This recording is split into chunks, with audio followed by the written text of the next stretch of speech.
Anthem by Ayn Rand.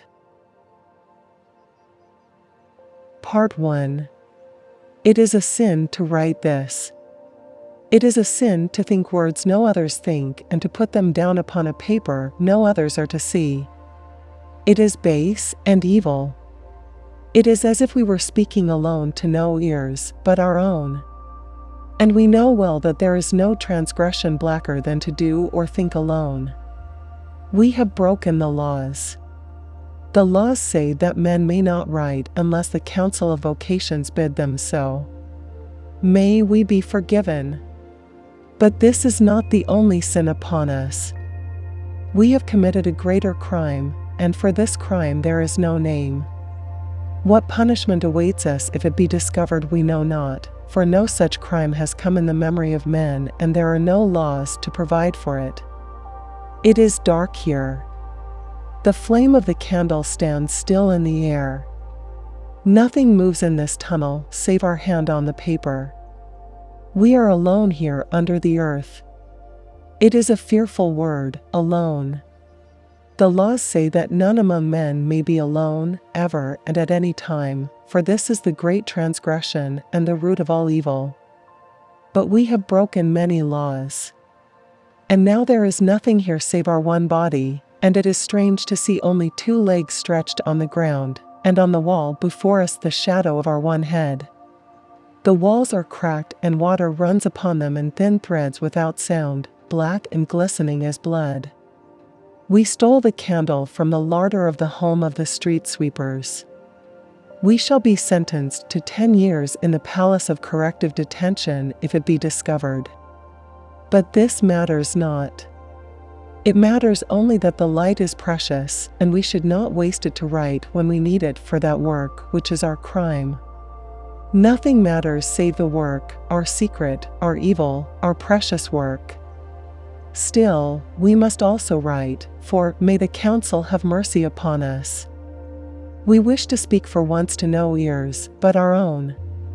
Our name is Equality 7-2-5-2-1, as it is written on the iron bracelet which all men wear on their left wrists with their names upon it. We are 21 years old. We are 6 feet tall, and this is a burden, for there are not many men who are 6 feet tall. Ever have the teachers and the leaders pointed to us and frowned and said, "There is evil in your bones," Equality 7-2-5-2-1, for your body has grown beyond the bodies of your brothers. But we cannot change our bones nor our body. We were born with a curse. It has always driven us to thoughts which are forbidden. It has always given us wishes which men may not wish. We know that we are evil, but there is no will in us and no power to resist it. This is our wonder and our secret fear, that we know and do not resist. We strive to be like all our brother men, for all men must be alike. Over the portals of the palace of the World Council, there are words cut in the marble, which we repeat to ourselves whenever we are tempted. We are one in all and all in one. There are no men but only the great we. One, indivisible and forever. We repeat this to ourselves, but it helps us not. These words were cut long ago. There is green mold in the grooves of the letters and yellow streaks on the marble, which come from more years than men could count.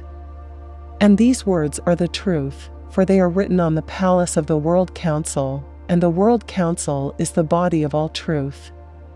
Thus has it been ever since the Great Rebirth, and farther back than that no memory can reach. But we must never speak of the times before the Great Rebirth, else we are sentenced to 3 years in the palace of corrective detention. It is only the old ones who whisper about it in the evenings, in the home of the useless. They whisper many strange things, of the towers which rose to the sky in those unmentionable times, and of the wagons which moved without horses, and of the lights which burned without flame. But those times were evil. And those times passed away, when men saw the great truth which is this, that all men are one and that there is no will save the will of all men together. All men are good and wise. It is only we, equality 7-2-5-2-1, we alone who were born with a curse. For we are not like our brothers. And as we look back upon our life, we see that it has ever been thus, and that it has brought us step by step to our last, supreme transgression, our crime of crimes hidden here under the ground.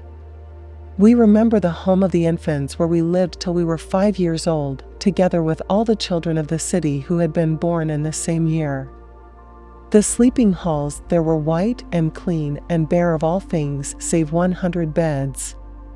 We were just like all our brothers then, save for the one transgression, we fought with our brothers. There are few offenses blacker than to fight with our brothers, at any age and for any cause whatsoever. The council of the home told us so, and of all the children of that year, we were locked in the cellar most often.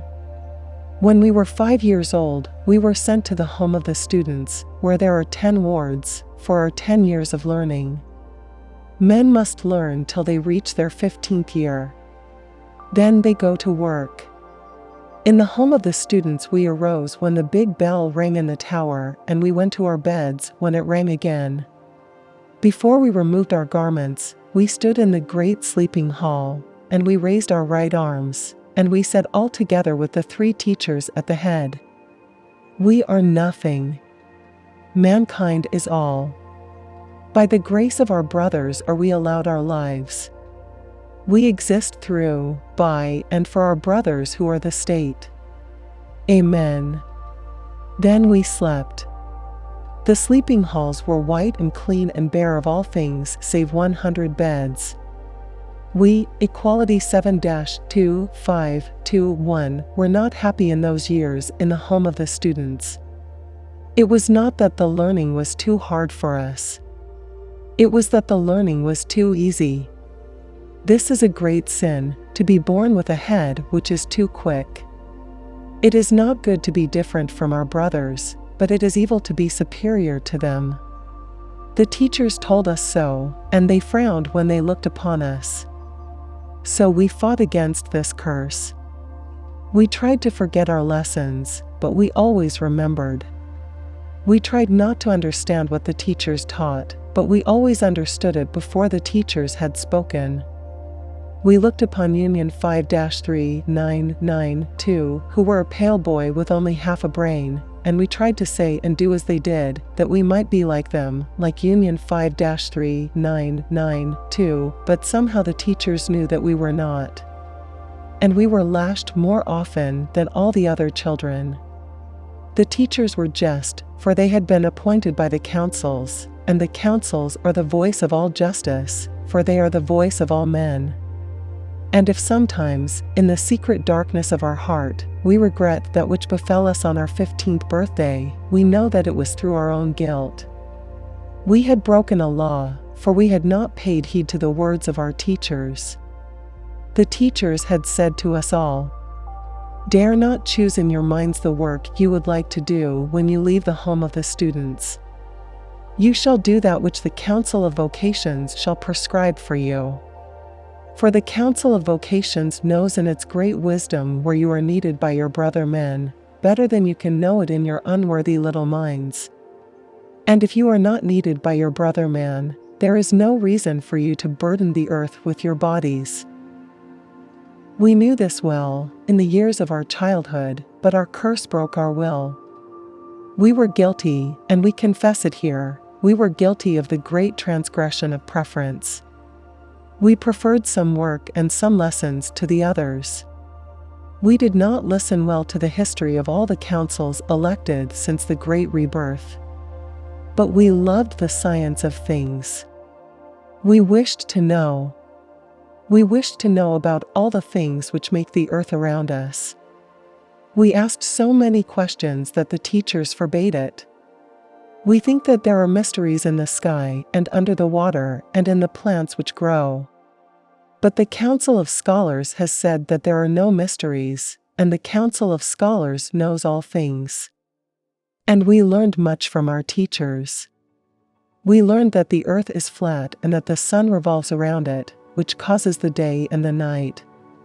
We learned the names of all the winds which blow over the seas and push the sails of our great ships. We learned how to bleed men to cure them of all ailments. We loved the science of things. And in the darkness, in the secret hour, when we awoke in the night and there were no brothers around us, but only their shapes in the beds and their snores, we closed our eyes, and we held our lips shut, and we stopped our breath, that no shudder might let our brothers see or hear or guess, and we thought that we wished to be sent to the home of the scholars when our time would come. All the great modern inventions come from the home of the scholars, such as the newest one, which was found only 100 years ago, of how to make candles from wax and string, also, how to make glass, which is put in our windows to protect us from the rain. To find these things, the scholars must study the earth and learn from the rivers, from the sands, from the winds and the rocks. And if we went to the home of the scholars, we could learn from these also. We could ask questions of these, for they do not forbid questions. And questions give us no rest. We know not why our curse makes us seek, we know not what, ever and ever. But we cannot resist it. It whispers to us that there are great things on this earth of ours, and that we can know them if we try, and that we must know them. We ask, why must we know, but it has no answer to give us. We must know that we may know. So we wished to be sent to the home of the scholars. We wished it so much that our hands trembled under the blankets in the night, and we bit our arm to stop that other pain which we could not endure. It was evil, and we dared not face our brothers in the morning. For men may wish nothing for themselves. And we were punished when the Council of Vocations came to give us our life mandates, which tell those who reach their 15th year what their work is to be for the rest of their days. The Council of Vocations came on the first day of spring, and they sat in the great hall. And we who were 15 and all the teachers came into the great hall. And the Council of Vocations sat on a high dais, and they had but 2 words to speak to each of the students. They called the students names, and when the students stepped before them, one after another, the council said, carpenter or doctor or cook or leader. Then each student raised their right arm and said, the will of our brothers be done. Now if the council has said carpenter or cook, the students so assigned go to work, and they do not study any further.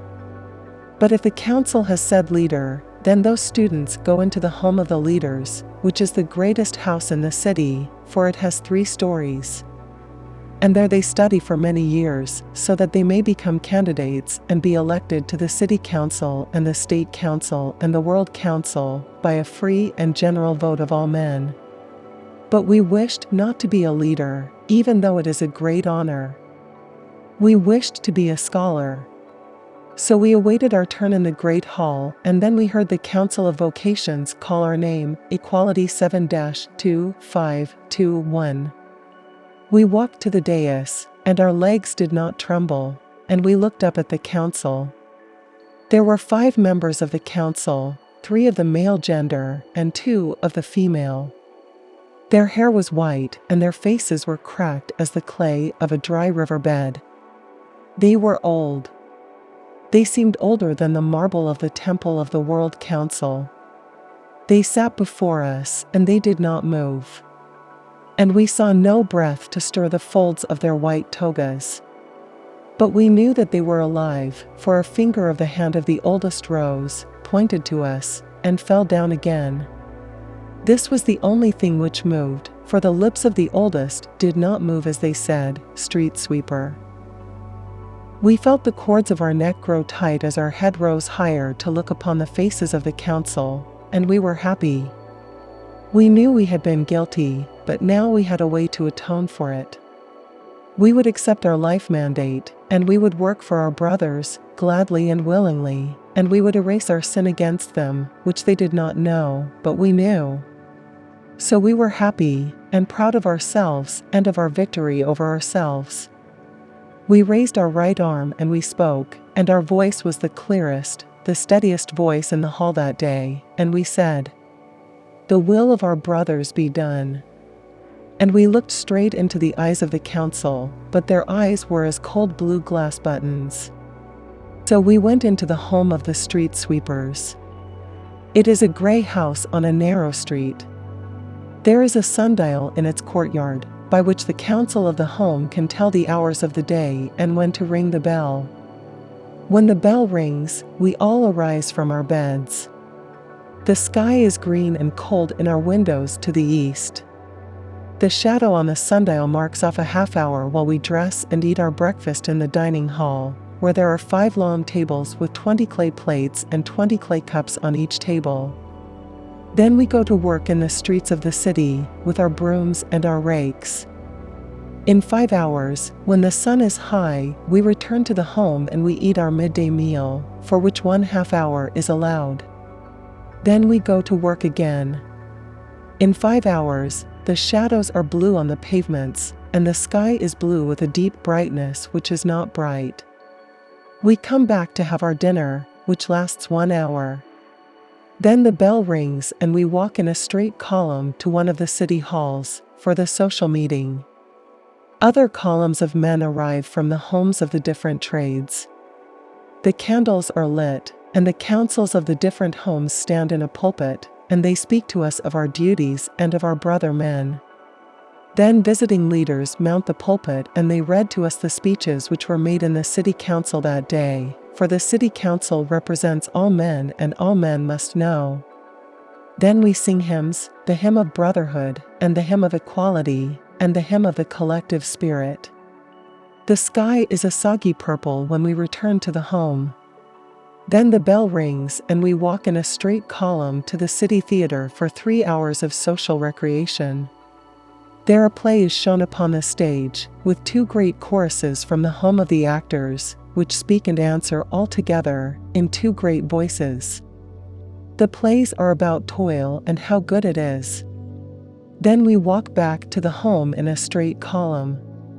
The sky is like a black sieve pierced by silver drops that tremble, ready to burst through. The moths beat against the street lanterns. We go to our beds and we sleep till the bell rings again. The sleeping halls are white and clean and bare of all things save 100 beds. Thus have we lived each day of 4 years, until 2 springs ago when our crime happened. Thus must all men live until they are 40. At 40, they are worn out. At 40, they are sent to the home of the useless, where the old ones live. The old ones do not work, for the state takes care of them. They sit in the sun in summer and they sit by the fire in winter. They do not speak often, for they are weary. The old ones know that they are soon to die. When a miracle happens and some live to be 45, they are the ancient ones, and the children stare at them when passing by the home of the useless. Such is to be our life, as that of all our brothers and of the brothers who came before us. Such would have been our life, had we not committed our crime which changed all things for us. And it was our curse which drove us to our crime. We had been a good street sweeper and like all our brother street sweepers, save for our cursed wish to know. We looked too long at the stars at night, and at the trees and the earth. And when we cleaned the yard of the home of the scholars, we gathered the glass vials, the pieces of metal, the dried bones which they had discarded. We wished to keep these things and to study them, but we had no place to hide them. So we carried them to the city cesspool. And then we made the discovery. It was on a day of the spring before last. We street sweepers work in brigades of 3, and we were with Union 5-3992, they of the half-brain, and with International 4-8818. Now Union 5-3992 are a sickly lad and sometimes they are stricken with convulsions, when their mouth froths and their eyes turn white. But International 4-8818 are different. They are a tall, strong youth and their eyes are like fireflies, for there is laughter in their eyes. We cannot look upon International 4-8818 and not smile in answer. For this they were not liked in the home of the students, as it is not proper to smile without reason. And also they were not liked because they took pieces of coal and they drew pictures upon the walls, and they were pictures which made men laugh. But it is only our brothers in the home of the artists who are permitted to draw pictures, so International 4-8818 were sent to the home of the street sweepers, like ourselves. International 4-8818 and we are friends. This is an evil thing to say, for it is a transgression, the great transgression of preference, to love any among men better than the others, since we must love all men and all men are our friends. So International 4-8818 and we have never spoken of it. But we know when we look into each other's eyes. And when we look thus without words, we both know other things also, strange things for which there are no words, and these things frighten us. So on that day of the spring before last, Union 5-3992 were stricken with convulsions on the edge of the city, near the city theater.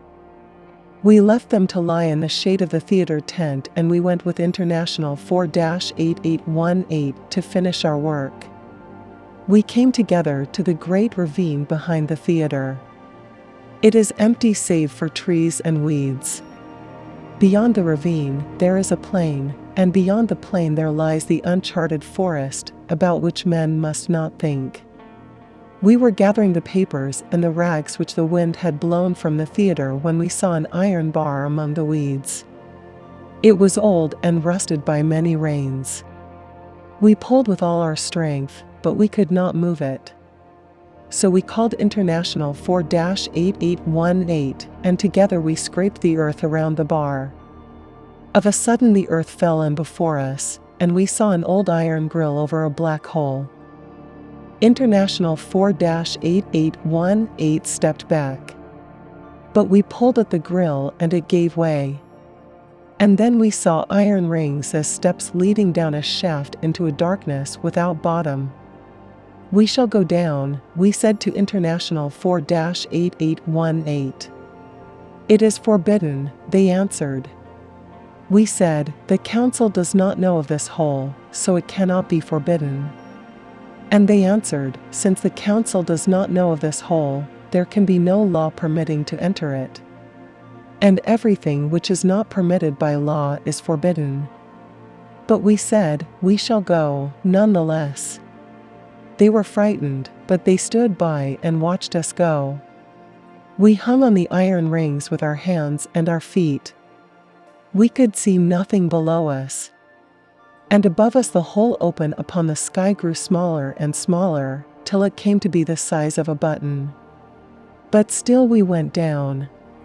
Then our foot touched the ground. We rubbed our eyes, for we could not see. Then our eyes became used to the darkness, but we could not believe what we saw. No man known to us could have built this place, nor the men known to our brothers who lived before us, and yet it was built by men. It was a great tunnel. Its walls were hard and smooth to the touch, it felt like stone, but it was not stone. On the ground there were long thin tracks of iron, but it was not iron, it felt smooth and cold as glass. We knelt, and we crawled forward, our hand groping along the iron line to see where it would lead. But there was an unbroken night ahead. Only the iron tracks glowed through it, straight and white, calling us to follow. But we could not follow, for we were losing the puddle of light behind us. So we turned and we crawled back, our hand on the iron line. And our heart beat in our fingertips, without reason. And then we knew. We knew suddenly that this place was left from the unmentionable times. So it was true, and those times had been, and all the wonders of those times. Hundreds upon hundreds of years ago men knew secrets which we have lost. And we thought, this is a foul place. They are damned who touch the things of the unmentionable times. But our hand which followed the track, as we crawled, clung to the iron as if it would not leave it, as if the skin of our hand were thirsty and begging of the metal some secret fluid beating in its coldness. We returned to the earth. International 4-8818 looked upon us and stepped back. Equality 7-2521, they said, your face is white. But we could not speak and we stood looking upon them. They backed away, as if they dared not touch us. Then they smiled, but it was not a gay smile, it was lost and pleading. But still we could not speak. Then they said, we shall report our fine to the city council and both of us will be rewarded. And then we spoke. Our voice was hard and there was no mercy in our voice. We said, we shall not report our fine to the city council. We shall not report it to any men. They raised their hands to their ears, for never had they heard such words as these. International 4-8818, we asked, will you report us to the council and see us lashed to death before your eyes? They stood straight all of a sudden, and they answered, rather would we die. Then we said, keep silent. This place is ours. This place belongs to us, Equality 7-2521, and to no other man on earth. And if ever we surrender it, we shall surrender our life with it also. Then we saw that the eyes of International 4-8818 were full to the lids with tears they dared not drop. They whispered, and their voice trembled, so that their words lost all shape. The will of the council is above all things, for it is the will of our brothers, which is holy. But if you wish it so, we shall obey you. Rather shall we be evil with you than good with all our brothers. May the council have mercy upon both our hearts. Then we walked away together and back to the home of the street sweepers. And we walked in silence. Thus did it come to pass that each night, when the stars are high and the street sweepers sit in the city theater, we, Equality 7-2521, steal out and run through the darkness to our place. It is easy to leave the theater, when the candles are blown out and the actors come onto the stage. No eyes can see us as we crawl under our seat and under the cloth of the tent. Later, it is easy to steal through the shadows and fall in line next to International 4-8818 as the column leaves the theater. It is dark in the streets and there are no men about, for no men may walk through the city when they have no mission to walk there. Each night, we run to the ravine, and we remove the stones which we have piled upon the iron grill to hide it from the men. Each night, for 3 hours, we are under the earth, alone. We have stolen candles from the home of the street sweepers, we have stolen flints and knives and paper, and we have brought them to this place. We have stolen glass vials and powders and acids from the home of the scholars. Now we sit in the tunnel for 3 hours each night and we study. We melt strange metals, and we mix acids, and we cut open the bodies of the animals which we find in the city cesspool. We have built an oven of the bricks we gathered in the streets. We burn the wood we find in the ravine. The fire flickers in the oven and blue shadows dance upon the walls, and there is no sound of men to disturb us. We have stolen manuscripts. This is a great offense. Manuscripts are precious, for our brothers in the home of the clerks spend 1 year to copy one single script in their clear handwriting. Manuscripts are rare and they are kept in the home of the scholars. So we sit under the earth and we read the stolen scripts. 2 years have passed since we found this place. And in these 2 years we have learned more than we had learned in the 10 years of the home of the students. We have learned things which are not in the scripts. We have solved secrets of which the scholars have no knowledge. We have come to see how great is the unexplored, and many lifetimes will not bring us to the end of our quest. But we wish no end to our quest. We wish nothing, save to be alone and to learn, and to feel as if with each day our sight were growing sharper than the hawk's and clearer than rock crystal. Strange are the ways of evil. We are false in the faces of our brothers. We are defying the will of our councils. We alone, of the thousands who walk this earth, we alone in this hour are doing a work which has no purpose save that we wish to do it. The evil of our crime is not for the human mind to probe. The nature of our punishment, if it be discovered, is not for the human heart to ponder. Never, not in the memory of the ancient ones' ancients, never have men done that which we are doing. And yet there is no shame in us, and no regret. We say to ourselves that we are a wretch and a traitor. But we feel no burden upon our spirit and no fear in our heart. And it seems to us that our spirit is clear as a lake troubled by no eyes save those of the sun. And in our heart, strange are the ways of evil. In our heart there is the first peace we have known in 20 years.